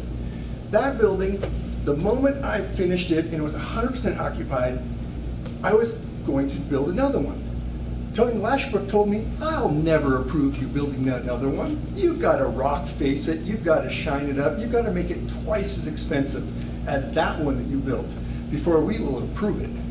There was no chance. I was able to build that building with absolute scratch. Every dollar that we had to build that project. And it's been a great project, it's a great building, it's still viable right now, it's 100% occupied and it's provided services to people throughout the time. I couldn't build another one because of the constraints of this group, not this group personally, your predecessors. Constantly putting us in a box. Oh, you're industrial. You can have all the ugliest stuff you can possibly find down there, but nothing else.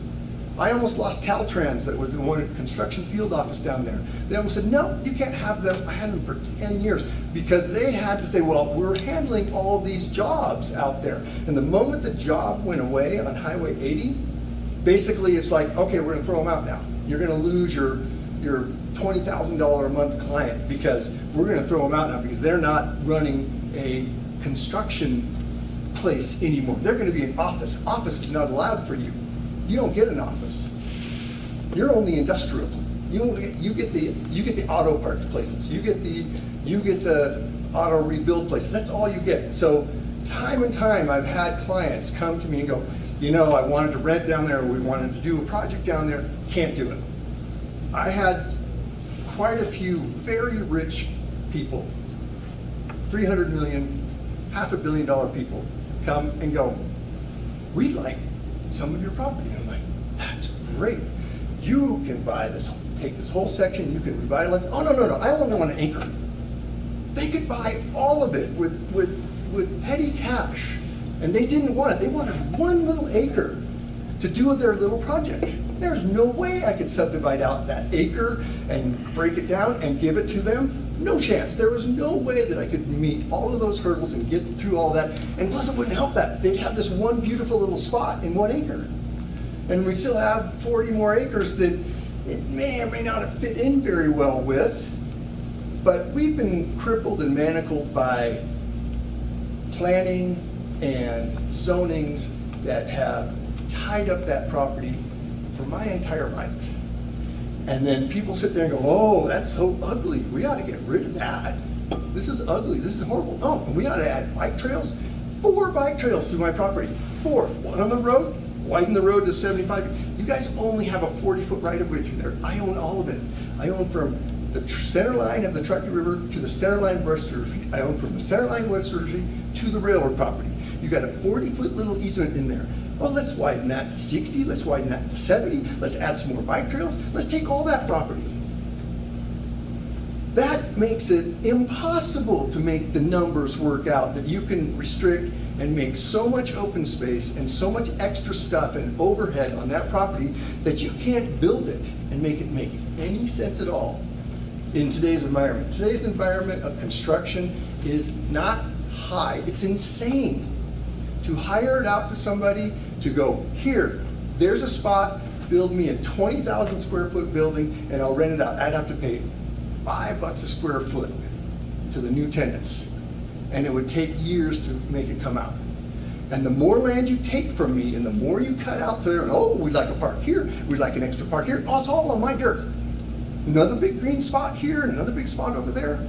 It just reduces and reduces to where it's impossible. I've been wanting to redo all of that property since I was a kid. And every time it just comes in, the hurdle is higher, this is more difficult. So if you guys want to know what I think and what's going on, I need to be in a real environment, not a phone call and an email into the sunshine. I'm trying to look on my phone. There's a lot here. It's so involved. And everyone thinks, oh, connectivity, oh, revitalize river. There's nothing wrong with the river property that I have control over. You go walk down there today, there's no rehabbing, revitalization required. It's pristine. I've had to go down there and rip out everything that people leave, and the people come and leave the trash, and I've been having to take care of it for 40 years. It's not all destroyed, there's not all junk down there, it's not all torn up, and you think, oh, we have to take it so we can revitalize it. No, there's nothing wrong with it. Go take a walk with me. There's nothing wrong with that property. It doesn't need fixing. But you guys want bike trails right with my private property so that everyone else can be there.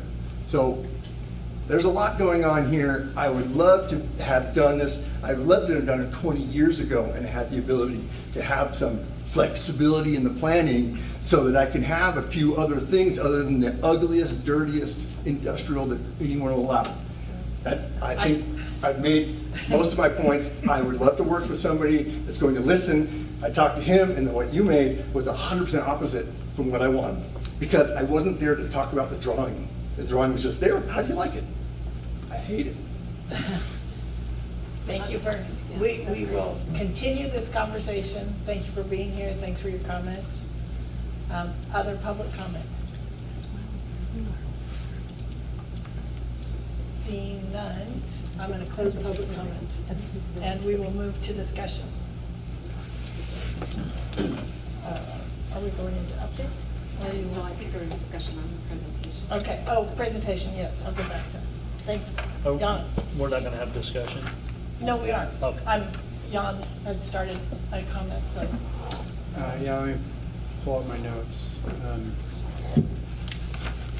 Well, I think, I just want to, as a fellow property owner, I think that when you see, I'm assuming that if I see something that's crossing public use on a private property, that there's likely to be some sort of compensation involved in that, quote unquote, taking of private property. And I think that that's important to see. I mean, whether it's a public park or it's a multi-use trail or something like that, it doesn't impact those property owners. It could impact them positively or negatively, but either way, it seems like there needs to be some sort of mechanism to compensate those property owners.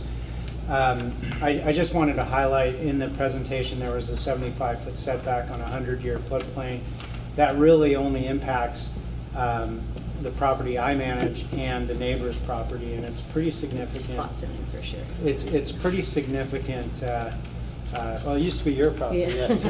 Pretty significant impediment to redevelopment because there's existing buildings in there, and it also significantly constrains that property.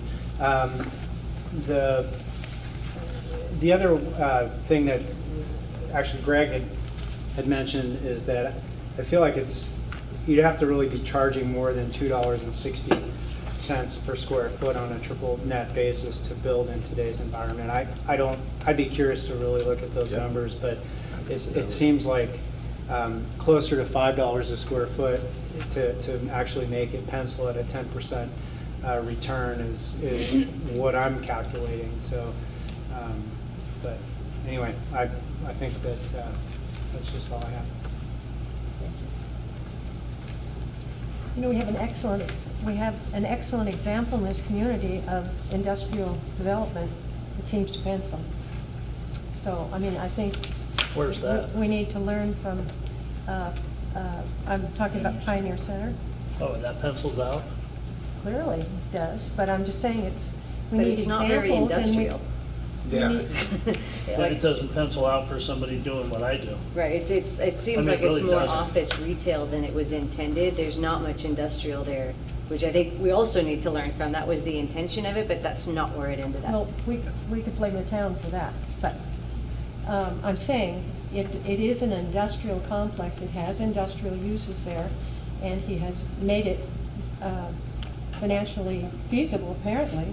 Yeah. Successful. He continues to grow, so it's a good example. But for me, this is like a general plan. A general plan. You look at the community and how do you want it to develop? How do you want it to grow? It always takes into consideration existing uses and existing zoning, but ultimately you come to a general idea of what the community wants to be developed within certain areas, including our river health and the impacts it has on the river health. So this is just, in my mind, another step for the community's growth. There's obviously private property owners in all of our zoning areas throughout the town. And somehow we've managed to make that work and move forward as a community with a general plan. So I think that's the process we're in here. We're not taking anyone's property, we're not suggesting it be taken. Clearly, if we use it for public use, it has to be purchased. That's an obvious, that's very obvious. So I think we move forward with the planning, and hopefully Eric can work with the committee and we can come up with some ideas for his property and move forward. I just want to cover two things generally. I really appreciate the slides, particularly the pages on the constraints and the existing uses. That really helps me understand what those constraints are and where they are. On the other hand, on this same set of slides, I have a lot of questions that we're not going to be able to cover tonight. And I was surprised by some of the elements of the vision. I question many of them. I can't go so far as to say I disagree because I still have questions about it. And then I really appreciate having Greg Henriksen show up. It's the first time I've heard him speak, and it's really great to hear him speak directly rather than having to pass through third hand and summarize in a particular fashion. Not for any reason other than it's just there's certain things you remember and certain things you don't. So it's great to get direct conversation. I'm glad to see he really wants to move beyond the constraints of industrial use restrictions, because I think that's partly what we want to do. So already I see a commonality of interest that we should be able to develop. So I'm glad to hear you want to keep talking and see if there's something we can pursue that would satisfy you. Also, I think along that vein, Jan, I'd agree with you. We've asked, and I think you're working on it, we need a really understanding of what is industrial, what is light industrial, what uses are allowed in those zonings, how can we be massaging those to facilitate how we envision this property. I think that's one of the problems we had at Pioneer Center was the understanding of what is industrial, what isn't industrial, and what's light industrial, what uses are allowed under both of those designations. There's going to be important things for us to understand in this committee, I think, as we move forward. And I'm hoping we can kind of move away from that industrial descriptor because it's become such a volatile word and it has different meaning for different They had different people. meanings, and we need to We really define. should just strike it from our conversation. We need to define it because clearly property owners need to understand what it means. We should talk about allowed uses and not allowed uses and not try and categorize things under industrial anymore. Well, because whatever the they don't zoning, work. whatever the zoning caption will be, what are the allowed uses under that zoning caption? And it gives some property owners some certainty and understanding, gives the community certainty and understanding what's coming. I'd like to make a comment on what Jan just said and maybe a recommendation. It's really hard to put these sorts of slides together. I really appreciate how much time and energy was put into this. And for the committee, I'd like to recommend that we have another meeting before the October meeting, because we received these at 2 today.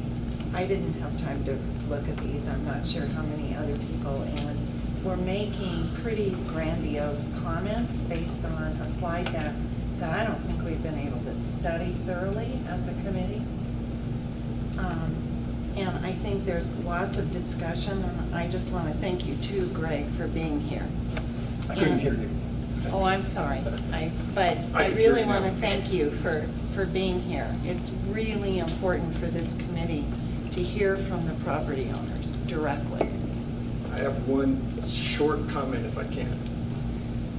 The industrial You have to use make it of. really, really quick. The industrial use of Because this is Mancuso's was outside the of same our- limit as mine, but he got to do all kinds of non-industrial stuff there, and I never got approval for it. All it took was a very large war chest and a lot of money, and all of a sudden you could do all kinds of office, all kinds of stuff. We never got approval for that, ever. Same zoning. Not that it was a little bit of zoning that it did. Hey, Greg, can you? We never who got are you there. talking about? What's that? Mancuso's property. Oh, Pioneer. Pioneer Center, that she's going, and everyone's going, it's not really industrial, it's got all kinds of office and stuff. It had the same zoning as mine. And they never approved any office and stuff on my property, so we couldn't do it. So it's Thank not you. like that's a magic thing. They escaped that zoning somehow, which I could not. Yep. Sorry, staff interjection here. Couple of things. I just want to really clarify, since you mentioned the word taking, because that's another one of those words. We've started this whole conversation where we're not taking anything, it's billing property owners, so I think that's important for the public to hear and to clarify. Also, Mr. Hendrickson, thanks for coming. I echo what staff has said. I'd love to chat with you afterwards. I do want to, I know it was rushed. I'm sorry that you got that email so late and it was rushed. Your picture was not included in this because we didn't have your permission. So I just wanted to make sure it was clear that this group realized they weren't looking at your property. We went through it pretty quick, but we don't want to rush you. And if we don't have it right, we'd like to take, if you're willing to have more conversation, get it right, so then we can present something you're comfortable with. Yes, I'm very interested in further communication. Thank you. Charlie? Okay, so let's go back to the taking thing that you just said. Inadvertently taking something is still taking. Dan Wilkins was at my shop, measured it out. The town has taken for the bike lane in front of where my shop is. The bike lane is on the property, and just like Greg's point, when you bring a bike lane through something, it's very, very scary when you have car interactions and things like that. So that's about the taking that I was talking about. Either you say you're taking it or you inadvertently take it with the striping of the road. Okay, so I wanted to make that quick point. The other thing is the cost per square foot. When you talk about somebody building something and businesses going there at $5 a square foot, that's a lot of money. And if we aren't careful, this place is gonna be like Tahoe City. You know what you can't get done in Tahoe City? You can't get a tire fixed. Nowhere. And why is that? It's unaffordable. There's no place for those people to be. And if we continue down this path, in 20 years, there won't be anybody here doing anything for anybody. They'll be gone. Plain and simple. I'm stating a fact, okay? Furthermore, the $5 per square foot when somebody is renting that property, who does that come from? That comes from everybody who walks through the door and spends their money. We're already in business competing with Reno. Their taxes are cheaper. The town is implementing another sales tax increase on our community. So that's more.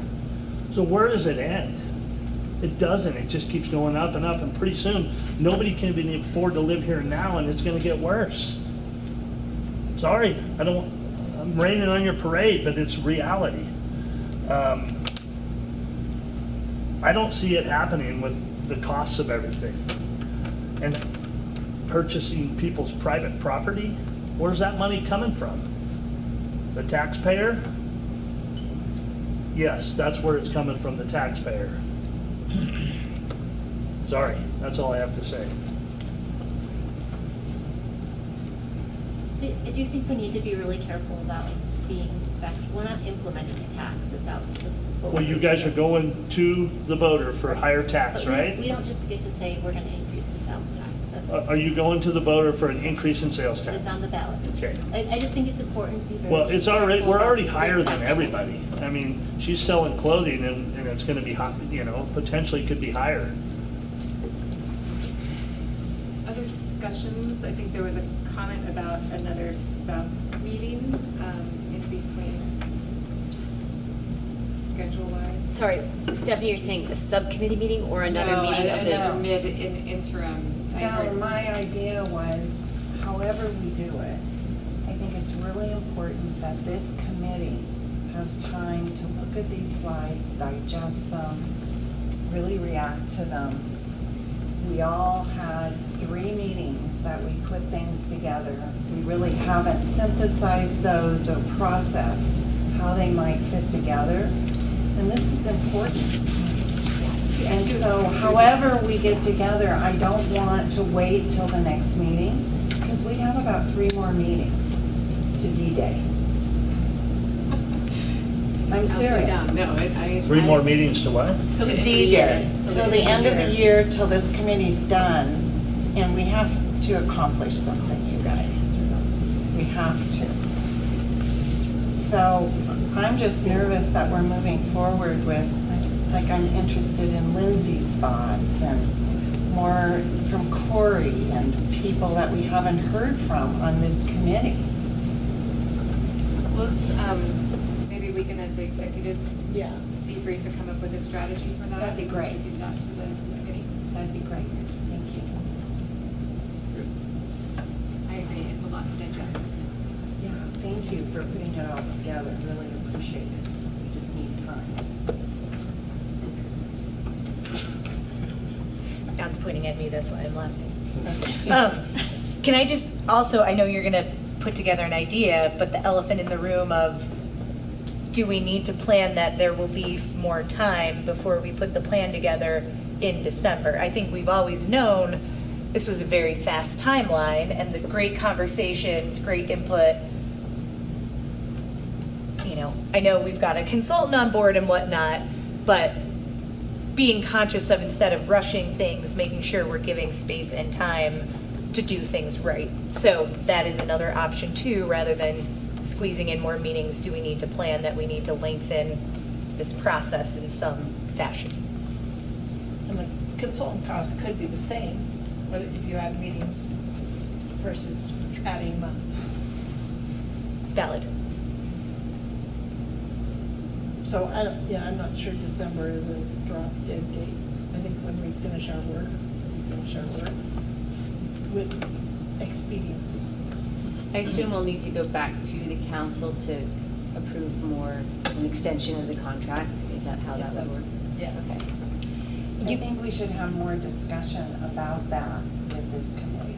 Yeah, I think you mentioned that you have some kind of planning committee, lowercase planning. Maybe you all could consider that and come back to us rather That's what than 16 of us all together trying to figure it out. Yes.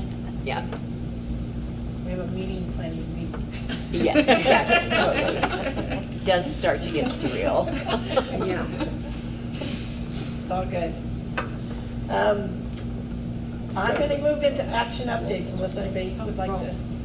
Oh, I'm sorry, Rolf, I didn't see your hand up. I was just thinking about the last couple of meetings, tonight's and the last one, and the feedback and input from the property business owners that we are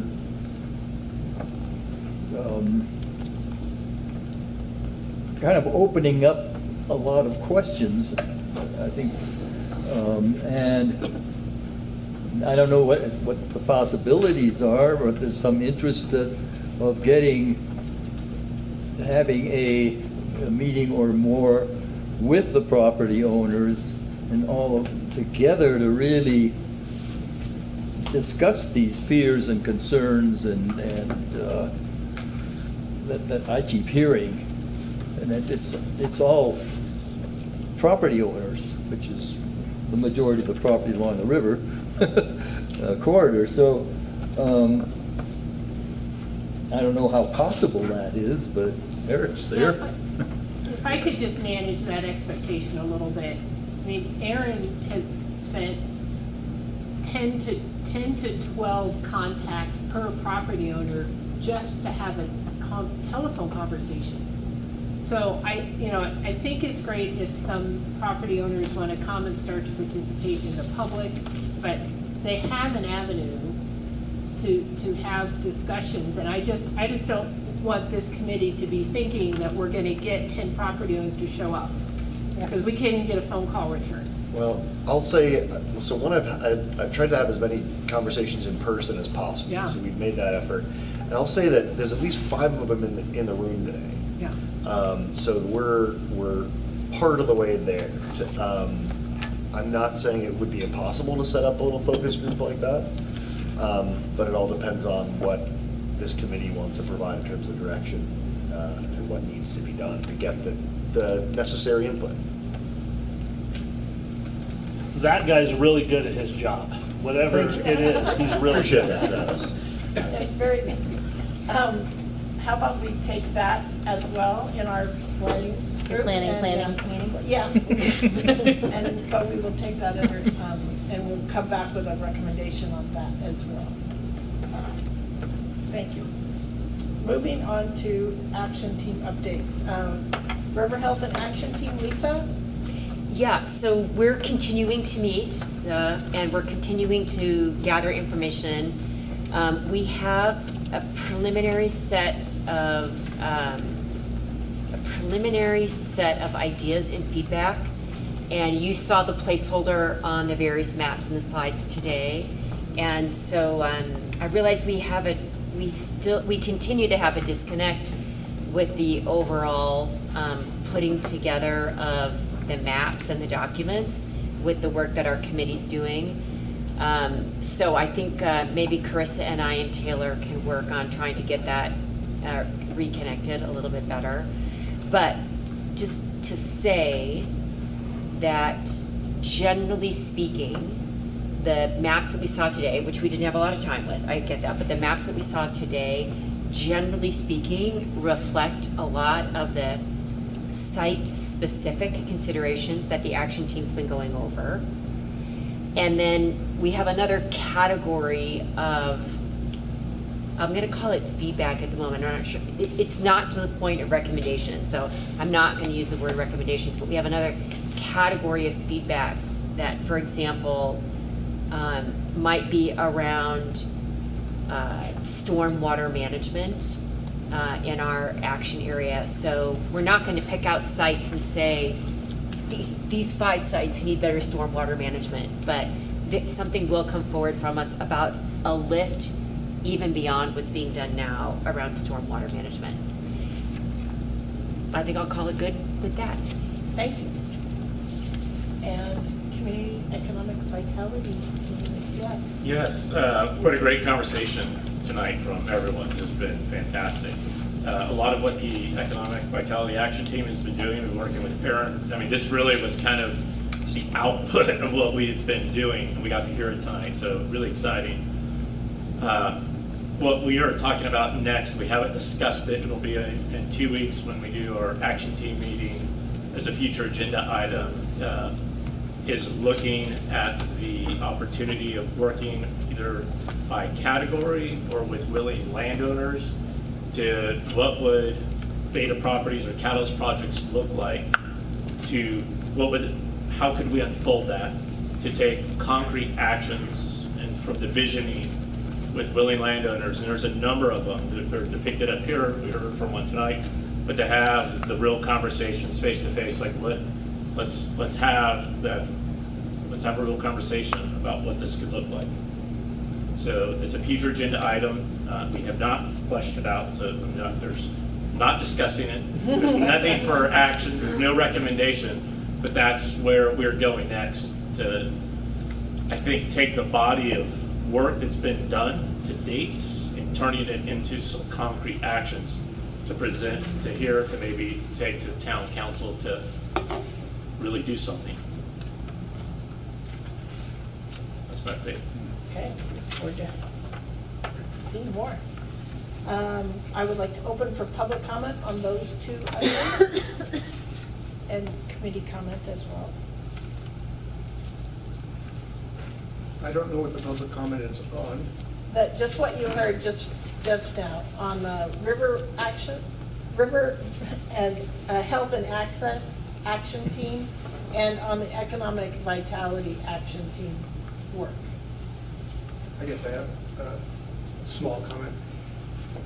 The vitality is very related to property's ability to generate money, and it's in direct conflict with bike trails and public parks, because as soon as you subtract more property away, then they have less area to try and generate revenue. And every bike trail in my area, 4 bike trails, one on the road wide, one over here, another one, and another one over here, wrapped all the way around. It's crippling, right? So, and it's in direct opposition to any kind of economic ability to do something. So I hope you guys understand that you've got a lot of plans here that are complete opposition, and they are not compatible. One has to win, and I'm sure site by site, maybe this one can win more because it's really not going to ruin the economic vitality of that one, but you may not get the connectivity that you're dreaming of because there's a whole section that you have to destroy to accomplish that. So I hope you see the conflict, that it's non-trivial to get there. Thank you. Any other public comment? I would just say on that line with what Greg's saying, that if the town is, and I saw his map, if the town is design or planning, or I know it's conceptual, but taking areas for expansion of the road or bike paths, that is property that has to have a value set to it. And I understand all that stuff, but I was just wondering, to me, it seems like the more you can subdivide larger pieces of property like that would increase the value of it, so that I think it just needs to benefit like Greg. I don't think he necessarily cares as much about the bike path as much as like what's the benefit of it, you know? And so that's my opinion is, and it's been this whole time is just, or even land, there's receiver sites. Like why can't we do a trade? The town and PD and everybody else has a ton of property that could possibly be developed and could be in that trade where it's not actually costing taxpayers money. It's downsizing the footprint of the town of Truckee and, you know, just transitioning what, or not even downsizing, but transitioning what people in the town owns. Thank you. Any other comments? I have a comment. Oh, okay. Sorry, I'm not done. And furthermore about the properties on West River Street and moving the road north 30 to 60 feet. How does that impact, Pam? When I strung the tape out from my front door, which, look, I know it's not there, but if you take and string that tape 30 feet from the front door, where does it go? To the road, like the middle of the road, and it's like, it would make some properties like unvaluable, 30 feet. So that's my 2 cents on that. Thank you. Moving on to subcommittee updates. We have a receiver site subcommittee. Carissa? So we had a great first meeting. As Stephanie said, she's been waiting for us to hold this meeting.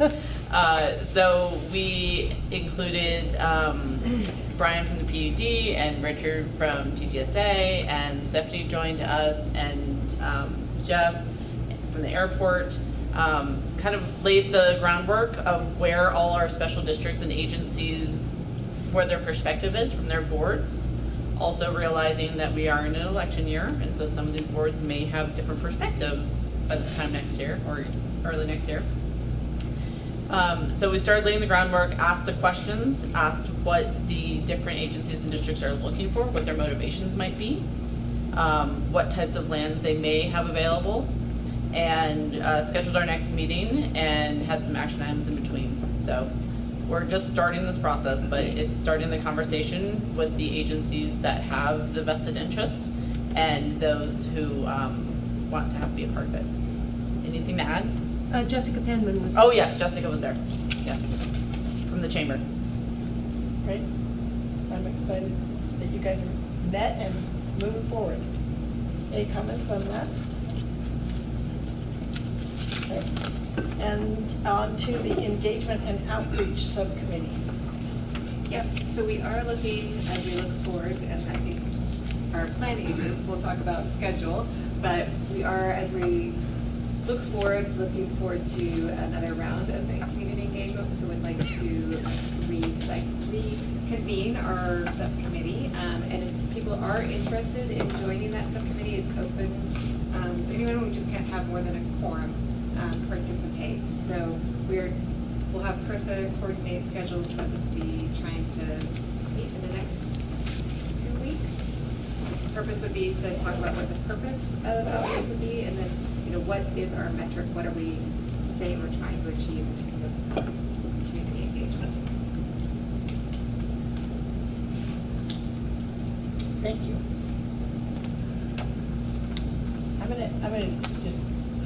I just want to ask the business community in the room that, or business property owners in the room, if you would prefer a meeting of the businesses together, or if you would prefer one-on-one engagement with the organization here.